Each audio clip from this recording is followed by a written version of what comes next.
میں نے حدیث کے اندر جتنی دعائیں پڑھی ہیں نا، ہر دعا کی ایک اپنی علیحدہ علیحدہ فضیلت ہے، لیکن ایک دعا جو میرے دل کے اندر کھپ گئی ہے نا، کیونکہ اس دور میں انسان کا دل نیکی کرنے کو نہیں کرتا،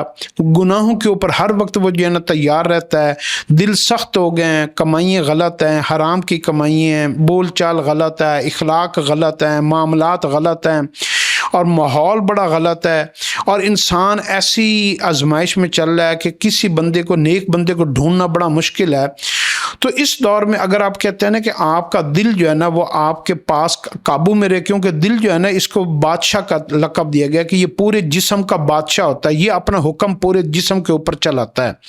تو اس دل کو اپنے قابو میں کرنے کے لیے حدیث کے اندر ایک دعا آئی ہے، یا مقلب القلوب ثبت قلبی علی دینک،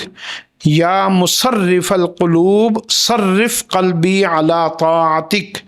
یا مقلب القلوب ثبت قلبی علی دینک، یا مصرف القلوب صرف قلبی علی طاعتک۔ اے ہم سب کے دلوں کے اوپر پوری پوری قبضہ قدرت اور اختیار رکھنے والے اللہ، میرے دل کو دین اسلام کے اوپر ہمیشہ ثابت قدم رکھ۔